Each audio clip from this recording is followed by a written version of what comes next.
Welcome everybody, this is lesson number 1 of how to play the Musket and Pike series by GMT Games. I did a series of how to play demos a couple years back on Empire of the Sun, and it's something that players have requested from time to time. This is a particular game system I've played quite a bit, but I hadn't played it for a while until the most recent title, Saints in Armor, shipped. And kind of got me back into the system and thought we would do some shorter demos that would basically teach the game. What we're going to do tonight, lesson number 1, I'm going to try something a little bit different. Rather than doing one really long demo to teach the system, I'm going to try a couple short 30 to 45 minute demonstrations to show how the game system works. What we're going to do tonight is just give an intro to the game. We'll look at the pieces, just a brief overview of the sequence of play, but we're mostly going to focus on orders and formations because it's kind of the heart of the game. First thing that you want to know about the Musket Pike series is there are several different titles, but they all use a common rule set. If you have some of the older games like This Accursed Civil War, which the Battle of Edge Hill is a part of, the original version of This Accursed Civil War, the rules have been updated significantly since it published. So you want to use the most recent rule set for it. Most of the games in the series are going to come with a series rulebook, a set of series charts, and a playbook. The playbook's going to have all the setup information for the scenarios, all the parameters for who wins, who loses, all that kind of information you're going to find in the playbook, as well as a wealth of historic information. This series has probably more historic data in the playbooks than any other series GMT produces that I know of, including the Great Battles of History series. Ben is quite knowledgeable, and the other designers are quite knowledgeable on this particular period of history, and they really put a lot of very useful data into the playbooks. You'd be hard-pressed to find that kind of information in the playbooks for a whole lot less than what you pay for the game. So it's really quite a bargain. The series rulebook is basically going to handle everything that you need for rules management. The different battles will have some special rules associated with them. Hang on a second here. My map all of a sudden shifted on me. Looks like all the pieces just refreshed. Alright, whoever did that, don't ever do that. I have no idea what that was. Anyways, the series rules basically going to govern play. 99% of the play is going to be governed by the series rulebook, and then the playbook is going to have some special parameters. The charts, very useful. They're going to have basically the same information from game to game. Occasionally you're going to have a battle situation where one particular battle has a special chart for a special thing going on in that battle. But it really is a series. So once you learn the rules, the core rules of the game, you can pick up any one of these games and be able to start playing the battles. The most recent game that came out, Saints in Armor, has, I think, the smallest battles of the system, but there's a bunch of them. I think there's 6 battles that came with it, but they're smaller in table footprint than what you end up with some of the other games. I think the largest battles are going to be found in Sweden Fights On. The first 4 games really have some large battles in them. I think the biggest one is First Brightonfield in Gustavus Adolphus. Most of the games, I think, are out of print, except, I don't remember if Gustavus is still in print. I know the first 3 are out of print, but This Accursed Civil War, I think, is coming up for a reprint real soon. So if you haven't pledged it, that's one I'd want to get in on, a newer version of it. All right, we're going to look at the pieces here. First thing we want to look at is there's basically 3 different kinds of pieces in the game. You're going to find commanders, then you're going to find units, and then you're going to find markers. As far as the units go, there's basically 3 different categories of units. You have artillery, like what we see here, the 4 to 8 pound Sackers that I just put into hex 2413. That's an example of artillery. Generally speaking, it's going to be less than mobile. The 30 Years' War battles, you can limber up your artillery and move them, but that doesn't happen all that often, and it's usually a time-consuming process.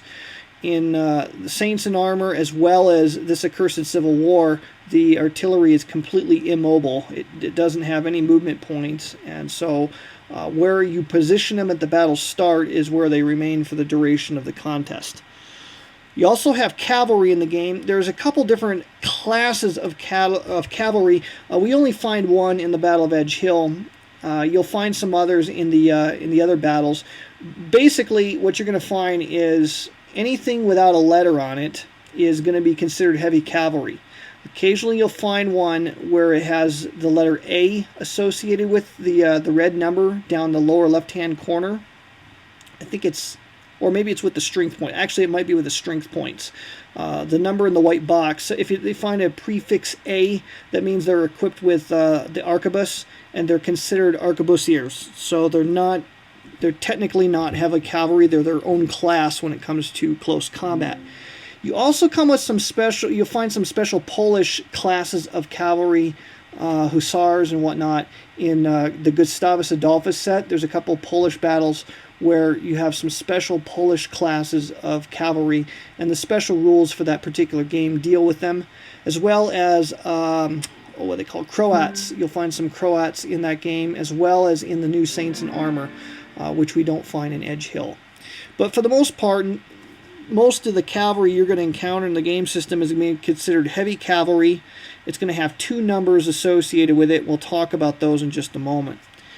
Last category of units is you have infantry, and those come in 2 different varieties for the most part. Heavy infantry, a lot of times they're going to be 2 hex wide units, like you see the fielding unit that I put in hex 2513. That's the most common piece you're going to find on the board. You also find single hex heavy infantry. I think there is an alternate version of Edge Hill that uses a lot of single hex heavy infantry for the Parliament, but the Royalists here have the 2 hex wide units. You also have light infantry. Now, light infantry, I think on the newer games, have the prefix L when associated with the strength points. So right here we have a dragoon unit. Dragoons and musketeers are considered light infantry. The newer games, like I said, they put an L in front of the strength points to differentiate them from the heavy. The light infantry, they don't really stick around a lot. In some battles, they can become very, very powerful, where you're dealing with siege situations and field works and that sort of thing. But in battles like this, where it's an open field, these guys are basically speed bumps. All right, so those are the units that you're going to encounter in the game. Then we have 2 different kinds of commanders. Before I talk about the commanders, let me talk about the numbers on these pieces briefly. You'll find the infantry and the cavalry unit. I just moved the cavalry unit back over. They have 2 numbers associated with them. The number 3 in the white box on the cavalry is its strength points. The white number 7 in the red box is its morale value. So those are the 2 numbers that you're going to find on these guys. Now, the fielding heavy infantry unit is an 18 strength point unit with a morale of 6. Lowest morale, I want to say in the game, is a 5. There might be some 4s somewhere, but I think the lowest you're usually going to run into morale-wise is the number 5. Strength points, there's some really large infantry bodies in Saints in Armor, where I think some of them have a strength rating of 30, just ridiculously large units.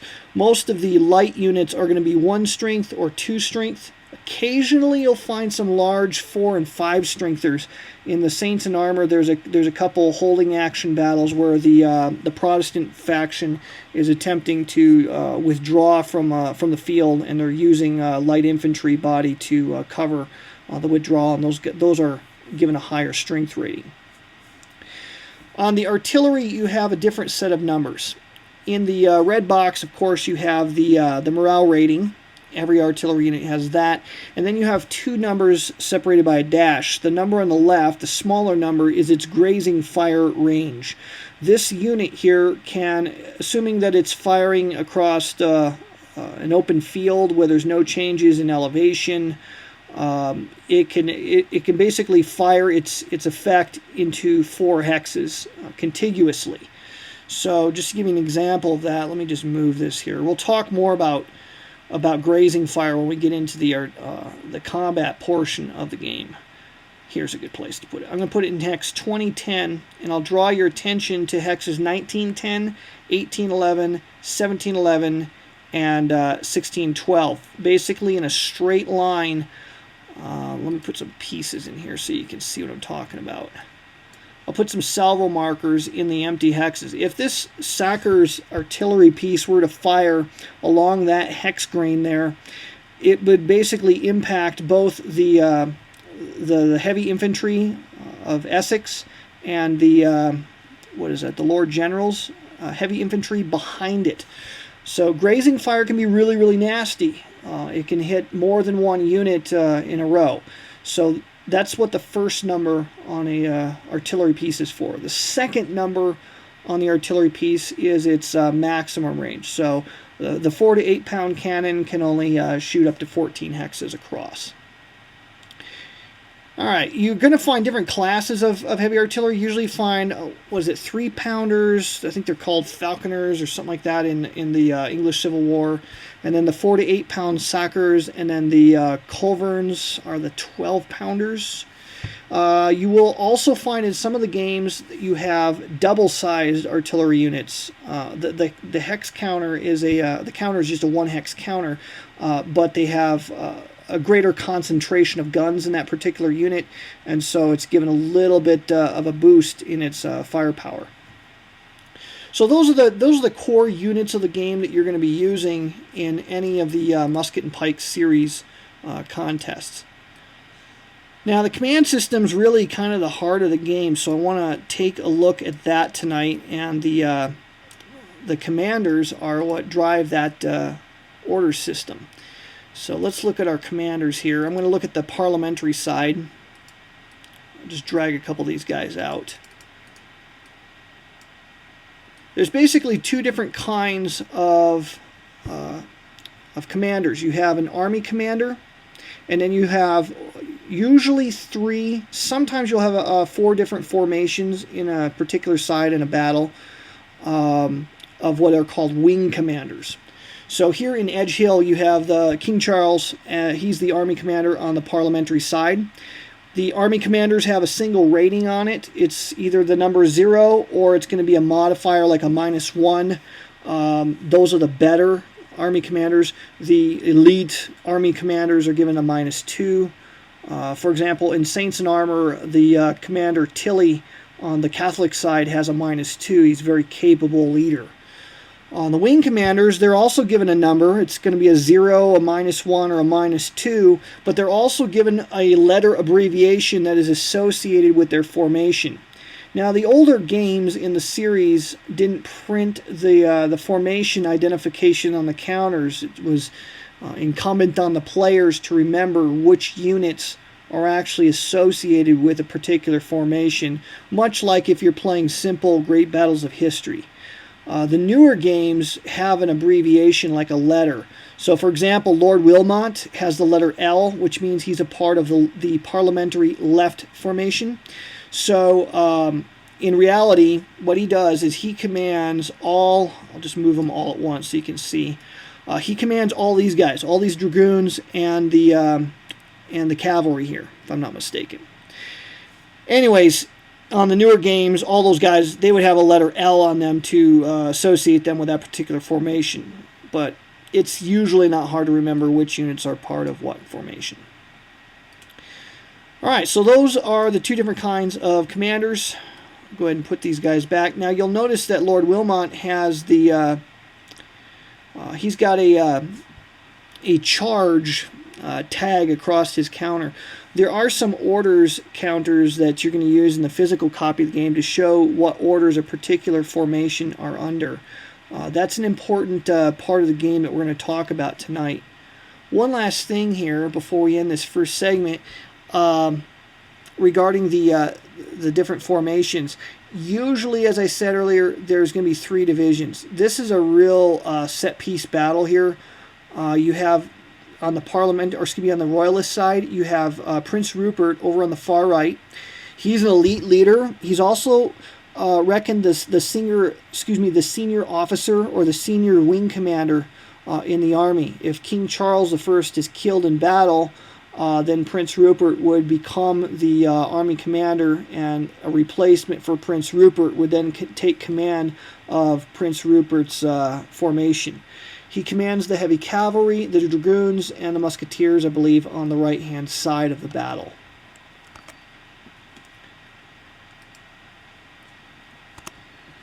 The center part of the battle on the Royalist side is commanded by Astley. He's got a -1 rating. He commands the heavy cavalry and the artillery in the center, and then Lord Wilmot has the boys on the right. Over on the parliamentary side, you've got a couple of these guys are upside down. You have Fielding. He's commanding the right-hand dragoons, and he's got 1 heavy cavalry unit. Those guys are probably going to get blown up pretty quick in the battle. Over on the far left, you have a line of musketeers who are, they look really weak because they're only 1 strength and they're 4 morale. There's some of those weak morale guys. But they're hiding behind hedges, and so ordinarily they just get run down by the heavy cavalry, but hiding behind the hedges, they actually serve as a pretty efficient speed bump to slow and break up the formation. And then the commander on the left is Ramsay. He controls the musketeers and the heavy cav on the parliamentary left. In the center, actually I meant to delete that. Let me get these markers out of the way here. In the center you have the Earl of Essex is the army commander for the parliamentary side. He's stacked with the Lord General heavy infantry unit, but he is the army commander and he's got a -1 rating. The center is actually commanded by the senior officer Balfour, and he commands a mixed formation of heavy cavalry. I think he commands the infantry there as well. I'm just going to double check that and make sure I've got that information correct.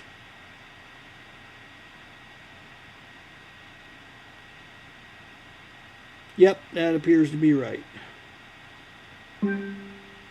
So basically you have 3 wings on both sides, and this is the most common setup you're going to have. I had to double check because I haven't played this battle for a while. In the Saints in Armor, you have a very interesting battle. I can't remember which one it was. I think maybe it's Florus. Or no, it's Lutter on Barmbach, where you have an enemy formation where I think it's the Parliament side has 3 lines, and each line is a new formation. Rather than having them left, center, and right, it's first, second, and third line. And it's a very interesting battle because it's very hard to control that particular formation. Alright, the sequence of play to this game system is real simple. I think it's even more simple than Great Battles of History. Basically, you're going to have 4 phases. You have an initiative phase at the beginning of a turn where you determine which side is going to activate one of their formations first. And how that's done is you look at which side has any of their formations with a charge order. And if you look at the beginning of the battle here, you'll see that all the parliamentary guys have the receive charge order on their wing commanders, whereas the Royalists have the charge order given. So because the Royalists have more formations with a charge order, they're going to win the initiative. If both sides have units with have wings with a charge order, then you look at how many wings have charge orders. Whichever side has most wings under charge orders go first. If there's a tie, then you look at the rating of the wing commander with charge order. You look at the best rating of one side and compare it with the best rating on the other side under charge order, and whoever has the best leader in that case then activates his wing first. If that still fails to break the tie, then you dice for it using your D10s. In the game system, a D10, a 0 is considered a 0, not a 10. 9 is the highest that you can roll. So this is something that happens at the beginning of the turn, takes just a couple seconds to determine. The heart of the game is actually going to take place in the activation phase that we'll talk more about next week. But basically what happens is both players are going to alternate activating their formations. When a formation is activated, if you've ever played like simple Great Battles of History, it works a lot like that. When a formation's activated, you determine whether guys are in command. Depending on whether or not they're in command, lets them do things or not do certain things. And then within the boundaries of what their orders allow or demand of them, they may then move, fire, engage in close combat, reform their formation, or rally units that have suffered from morale loss. When the formation is finished with their activation, you may attempt a continuation, which is to allow that formation to activate itself again. If an opponent has activated a formation, but you would really want to go first, you can try to seize the activation from them using a process known as preemption. You can also use that if a formation has activated, but then rolls successfully to continue and take another activation. Ultimately, a formation may not be activated more than 3 times in a row. So after your third activation, that formation will be done for the turn. And then the leader would then be flipped over to show its finished side, like I did here with Wilmot. After the activation of a formation, you go you retest to see which side's going to go next. So basically, every formation that has a charge order is going to go first, and then those that have, I'll show you the different orders here.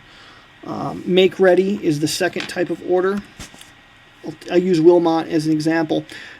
After everybody with charge orders has done their thing, then any formations with make ready orders do their thing. When they're done, any of the formations with receive charge would carry out their actions, and then any units with rally orders would carry out their actions.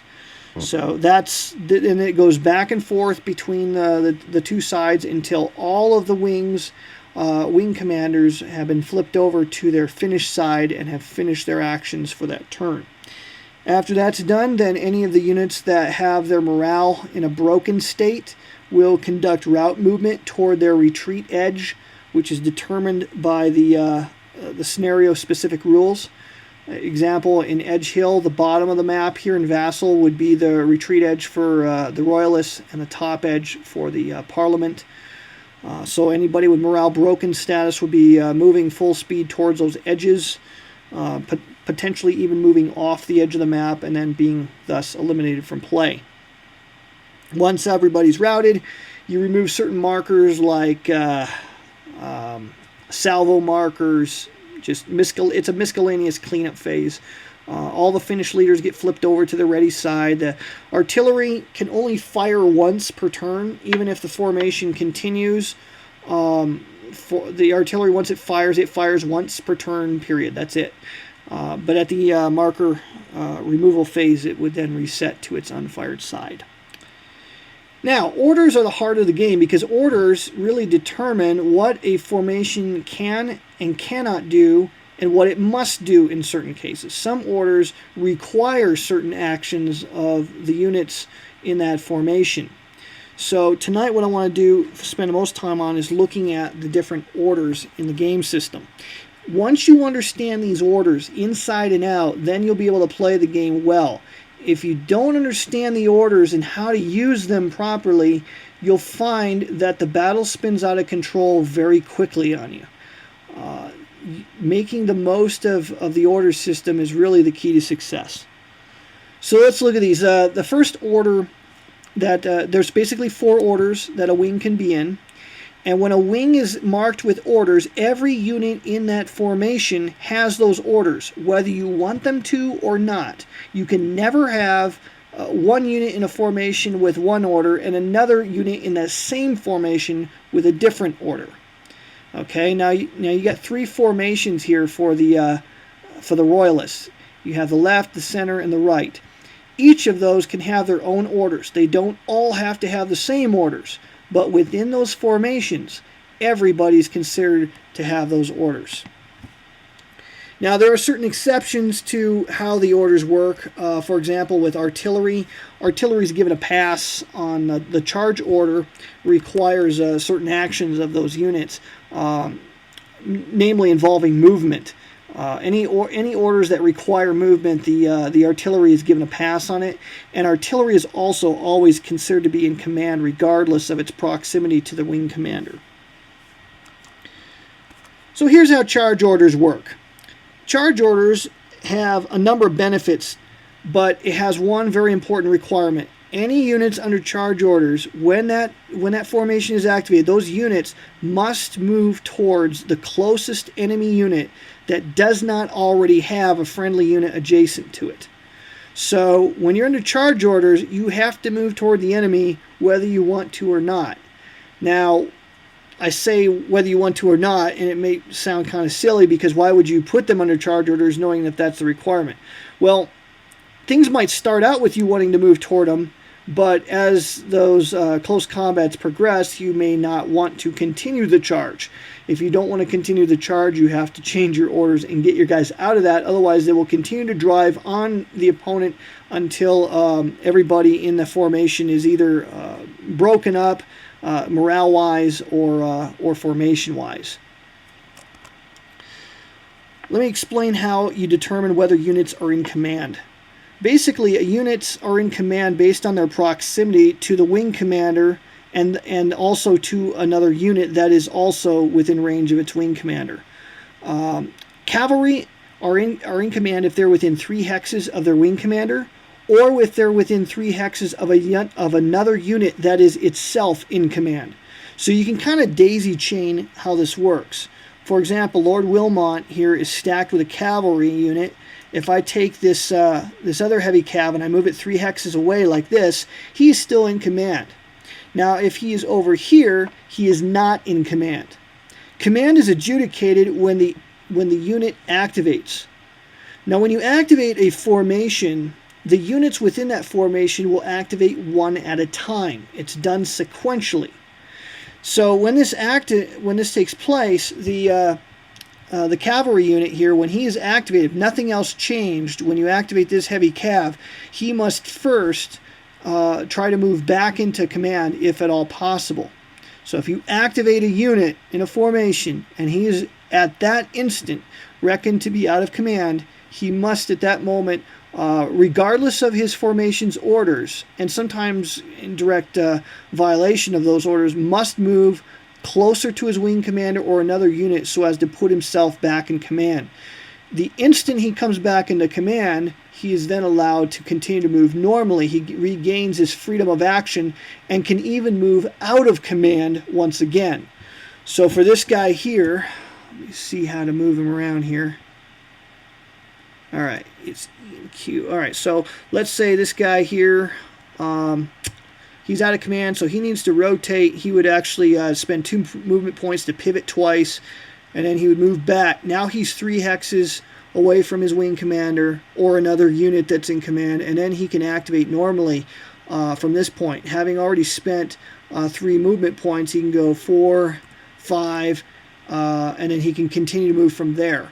Since the orders are charged, he does have to move towards another unit, and so he would move forward like so.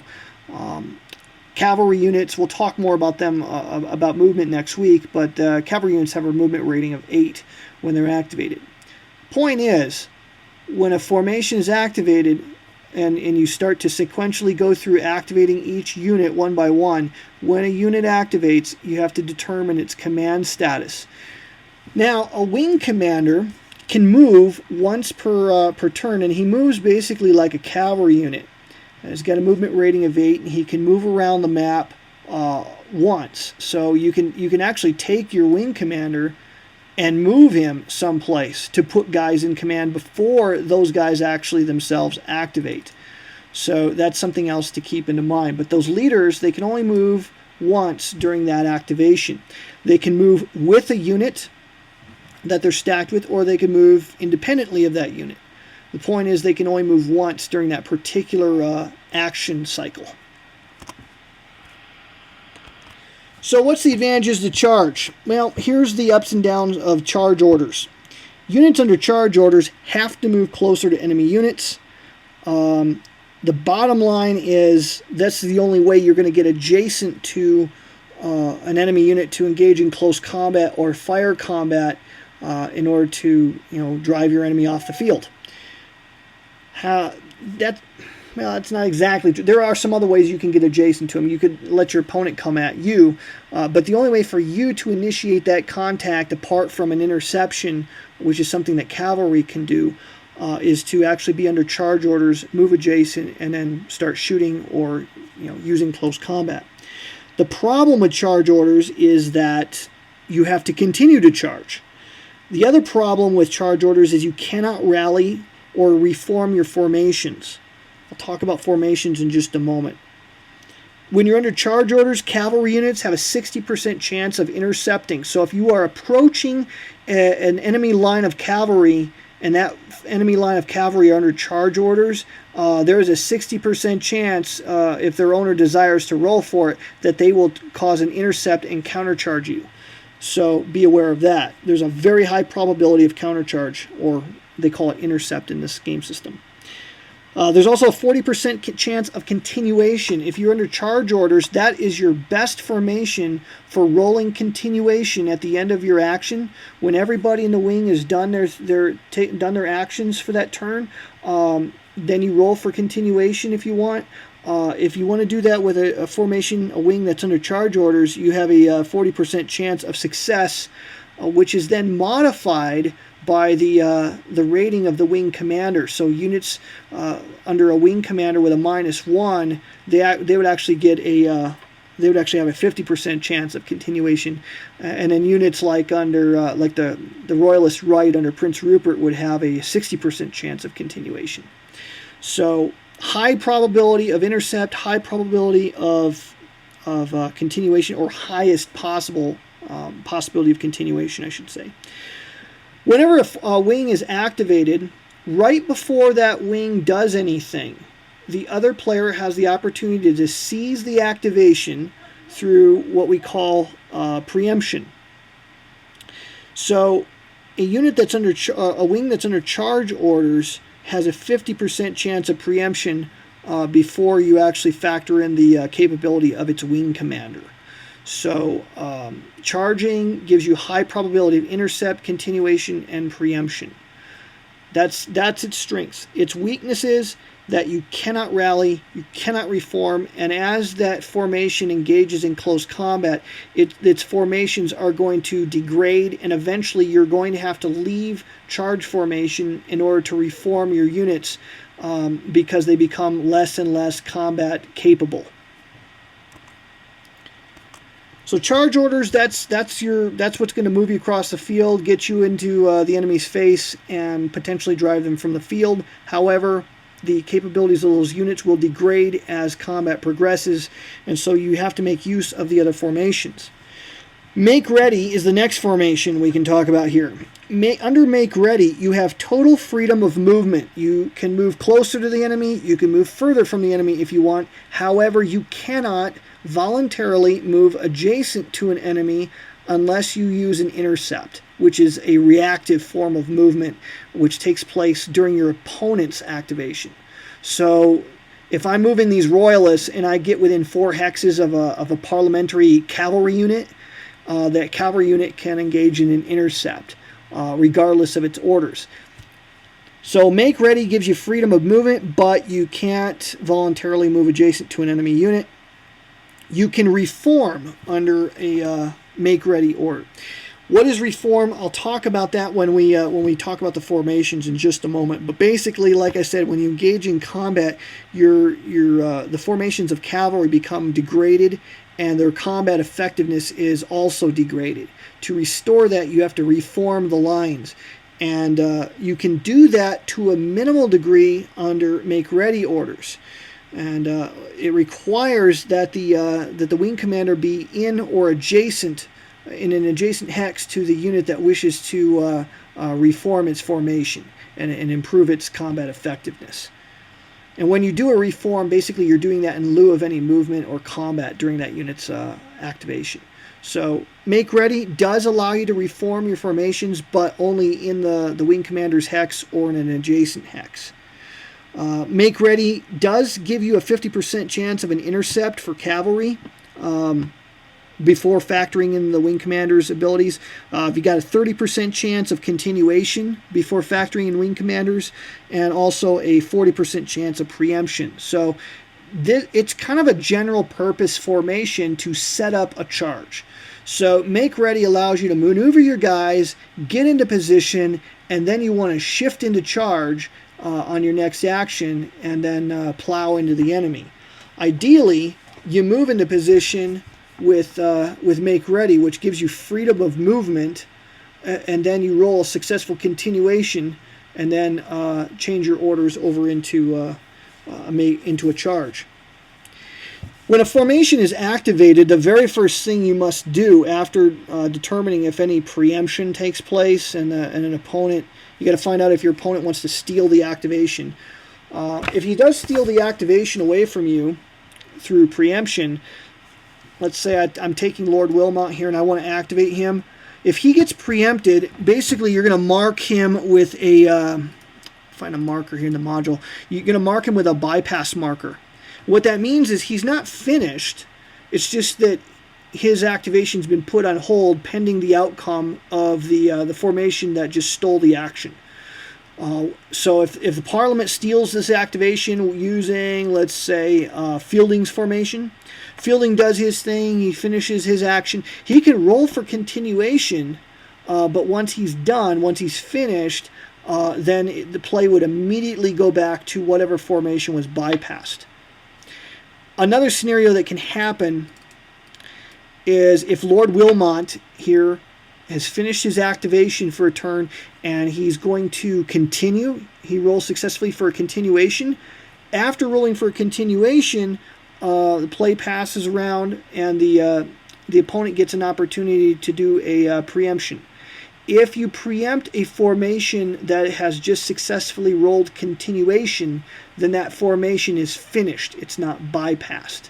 So if Lord Wilmot has done one action and now continues, but then gets preempted on the continuation, then he's finished for a turn. Now you got to be careful of preemption though, because if you roll for a preemption and fail, then that leader is marked no continue, which means that when his action finally does come around, he may not roll for continuation. If a leader with a no continuation marker fails to roll for a preemption, then he's marked as finished. So just because you have a no continuation marker doesn't prevent that formation leader, that wing commander, from trying to preempt, but if he fails a second time, then he's done for the turn and all the units with him. So be careful with those preemption attempts. There really is no harm in attempting continuation. It's just that the success for continuation is usually fairly low, and it's something that's not going to happen all that common unless you're under charge orders. Going back to the make ready formation, that's your second best formation for rolling a successful continuation. So that's your general purpose, moving into position type of formation. Third different type of formation, and this is what everybody on the parliamentary side has, so let's go ahead and look at them. We'll just take a look at the guys over here in orange. I think I'm going to rotate this leader around here so I can read him. Whoops. There we go. All right, if you take a look at Balfour here in Hex 1515, he's the senior officer over on the parliamentary side, and he's under Receive Charge Orders. Here's what Receive Charge Orders do for you. Under Receive Charge Orders, you may move a maximum of 1 hex. Now, it's not 1 movement point, it's 1 hex. So a unit retains its full movement point capability, but can only move 1 hex distant from its start location when it's activated. So, you're not going to be able to march around the field using Receive Charge Orders. However, I forgot to tell you this about the make ready formation, there's one other thing that's important that you cannot do. You cannot rally. So if a unit has suffered a morale hit, you can reform its formation, but you cannot rally it during using the make ready formation. You can, however, with receive charge. You can rally, you can reform, and you don't have to be in or adjacent to the wing commander. You just have to be in command in order to do a rally or reform. The downside to receive charge, again, though, is movement. You can move closer to an enemy or further from an enemy, but you cannot move adjacent, and you can only move 1 hex distant. Your chances of intercept are lower than the other formations that you can be in. The other orders that you can be in. You only had a 40% chance of an intercept, only a 20% chance of rolling continuation, and you only get about a 30% chance of rolling a successful preemption if you're under receive charge orders. It's a very reactive type of formation to be in. If you're expecting to be hit, it's a good formation to be in. But offensively, it's got minimal value. Last formation you can be in, and this is a real important one, is rally. Rally formation has some stringent restrictions on it. You cannot, under rally orders, move closer to an enemy unit. Remember, however, that when a unit is activated, it must try to get back into command, and so that is the only way that under rally orders you can actually move closer to an enemy unit, is if that actually puts you into a command situation. Otherwise, you cannot voluntarily move closer to an enemy unit. Certainly can't move adjacent to them. If you do want to move, you have to move more distant from an enemy unit. You can rally, obviously, under this order. You can also reform formations under this order. However, you cannot intercept. You cannot roll for continuation, which means that if you're under rally orders, everybody just gets one shot. There will be no continuation, and there will be no preemption opportunity under rally orders. You also have to be very careful about rally orders, because if all your wings are under rally orders, then that army leaves the field and the other player will win the game. Or you can end up with a draw situation through an enemy vacating the field. But you want to be careful about that. You can involuntarily be forced into rally. And here's how that can happen, is if you're under charge orders and every unit in the formation has their formation broken or their morale shaken or worse, then you must immediately change into rally orders. So it's an involuntary change of orders that can happen if you're under charge orders and your formation's gotten just beat up. So be careful about that. Now, changing orders is not simply a matter of just stating, hey, I'm going to change orders. You actually have to dice for it. All right, so changing orders. Here's how this works. During the activation phase, the first thing that happens is your opponent gets an opportunity to preempt. The very second thing you can do after that, assuming that the preemption failed or was declined, is the opportunity to change orders. If you are under charge orders, there is a table on the player aid card for the system, and it's the orders change table. You'll find it on the first page of the foldout. And if you're under charge orders, the easiest formation to change into is rally. You have a 60% chance of success there. And again, there's several things that can influence this. The biggest one is your wing commander's leadership rating. The rating of the army commander can also come into play. We didn't really talk about the army commander tonight. We'll talk about him on another occasion, but he's a real important piece because he allows you to get around certain other restrictions. But he can influence orders changes, continuations, preemptions, etc. But if you're under charge orders, the easiest formation to change into is rally. But remember, once you're in rally, continuation's out the window, and you don't want all your formations to be in rally. So be careful about that. The second easiest formation to change into, or order to change into, is the make ready order. If you roll a 0 to 3, so you got a 40% chance of changing from charge into make ready. That's sometimes ideal, is charge once and just really knock the enemy back, and then assuming you're not adjacent to them, change into make ready orders, refresh the line, and then go back into charge and hit them again. That almost never happens, but if you can, that can be devastating. The hardest formation to turn into from charge is to receive charge. You only got a 30% chance of success. You got to roll a 0 to 2 to make that happen. If you're into make ready order, if you're under make ready orders, it's very easy to change into any other formation. Order. If you're under make ready, you can change into charge or receive charge. 60% chance of success.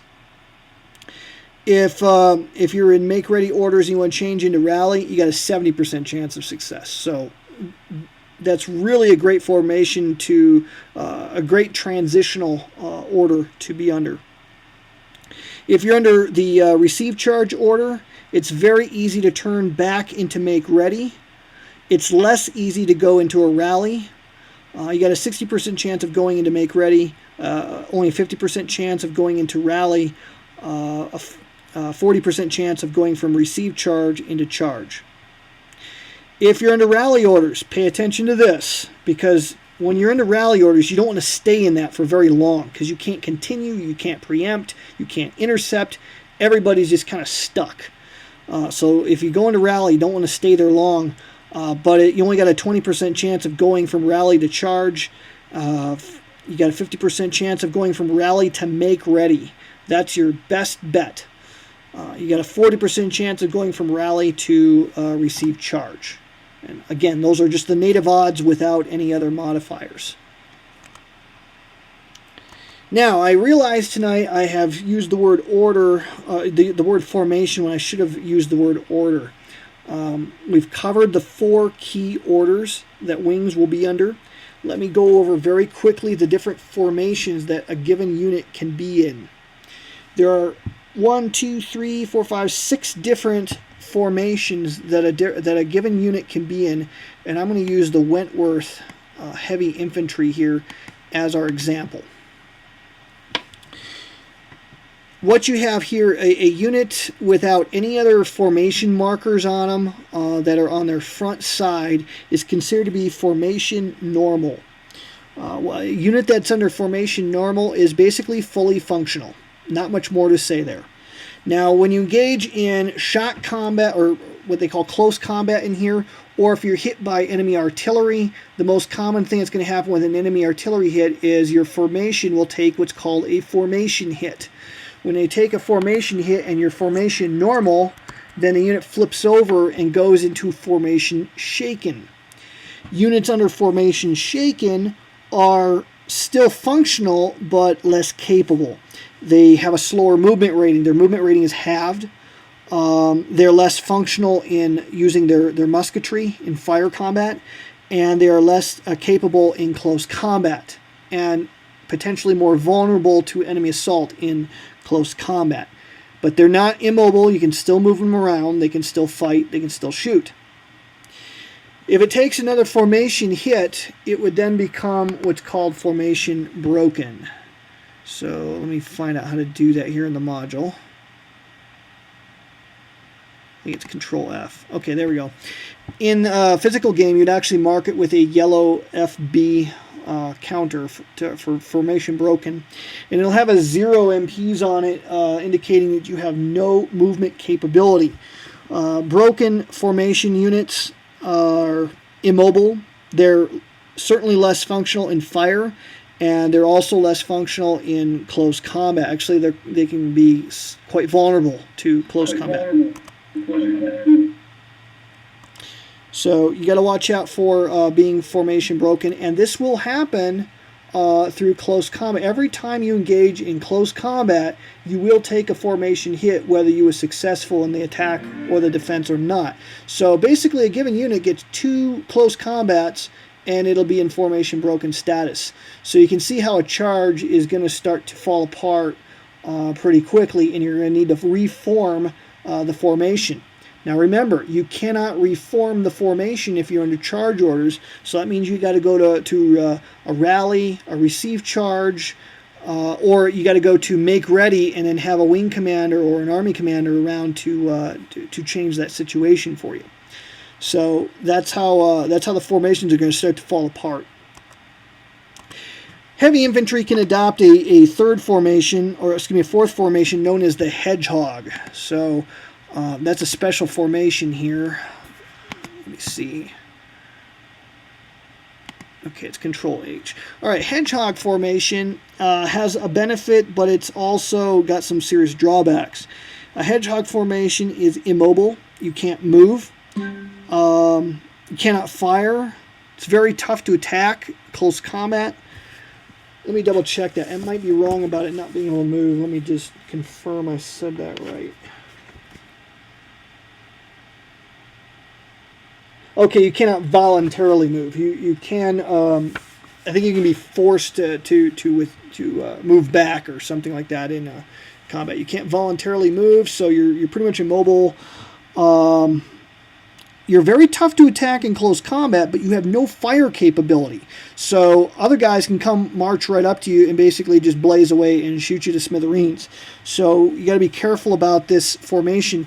You can be forced into a hedgehog formation or to attempt to reactively change into a hedgehog formation. If an enemy cavalry unit approaches the rear hexes, you must make an attempt to try to enter a hedgehog formation via a morale check. So hedgehog formation, immobile, you get shot to pieces, but close combat usually doesn't work out well attacking this in close combat.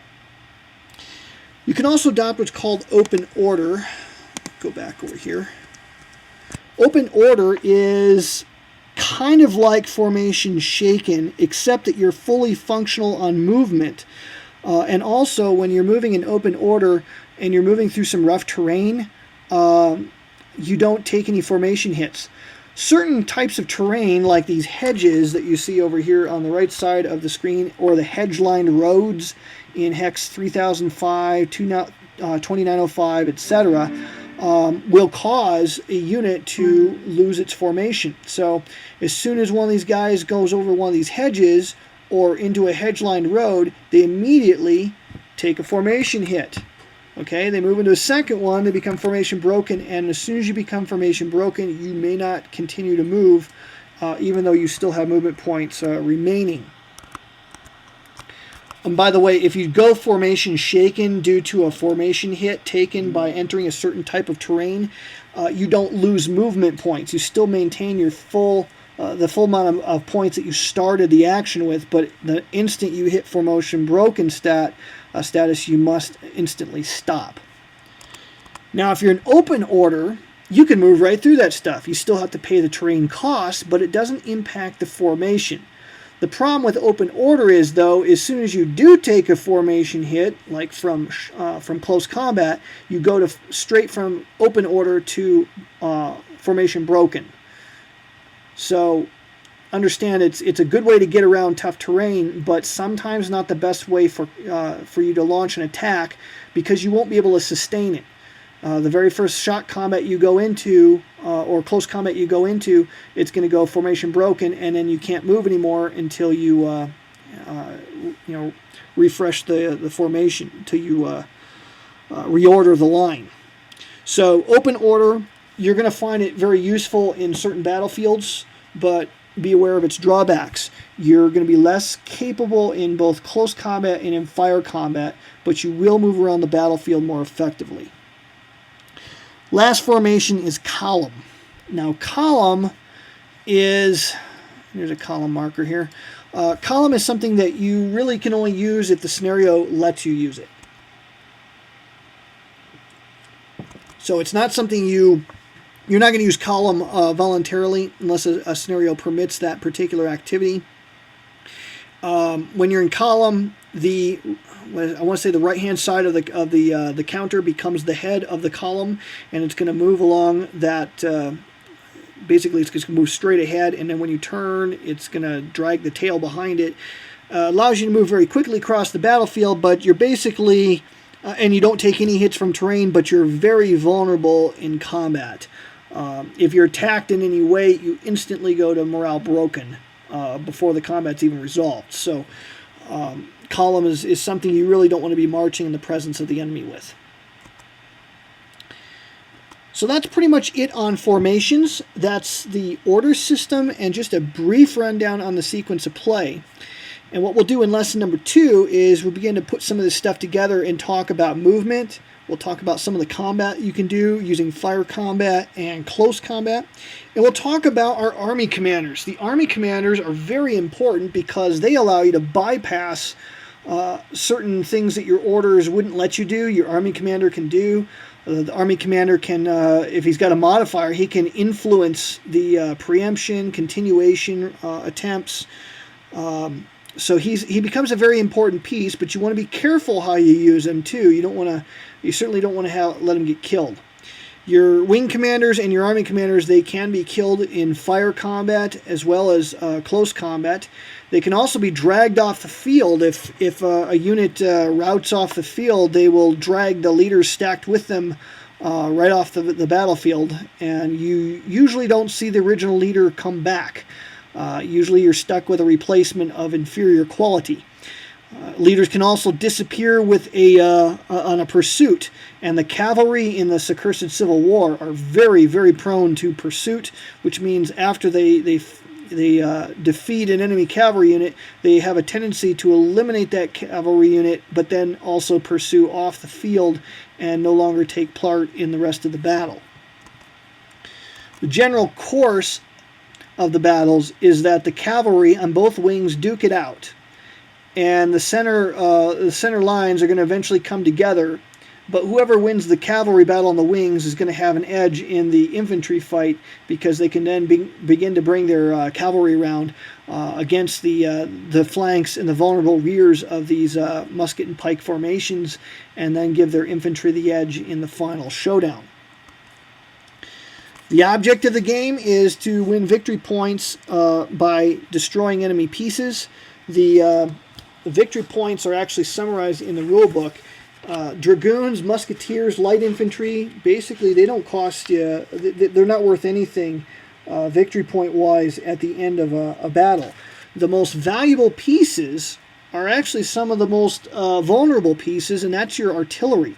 Artillery is worth a tremendous amount of points, and they're almost helpless in close combat. So if you get adjacent to an enemy artillery piece, if it hasn't fired already, it can reactively fire at you, but it has no close combat virtue of its own and is usually captured. And as long as you keep it captured, it's worth a lot of points at the end of the game. But if the enemy recaptures it, they're not allowed to recrew it and use it again. But it's still worth victory points to the side that originally destroyed it, but it's worth less points if the original side can recapture the guns. In this case, it would be called guns disabled versus guns captured. So those are the most valuable pieces. The second most valuable pieces are going to be your cavalry, in my opinion, because the cavalry, they're small, and they die they die really quick, but they're worth a lot of points. So you want to be careful about that. And then the next most valuable is your double-sized heavy infantry, followed by your single-sized heavy infantry. The army commanders are typically worth 10, 20 points. King Charles is worth 50 points if you're able to kill him. Wing commanders are worth points based on their rating. So if it's got a -1 or -2, they're worth either 5 or 10 points, respectively. So 5 points, I think, for the -1s and 10 points for the -2s. The 0-point wing commanders they're not worth anything as far as victory conditions unless the scenario says otherwise. So next time we'll look at movement, we'll look at combat, and we'll talk about those very cool army commanders. So I hope this first lesson was useful, and look for lesson number 2 next week.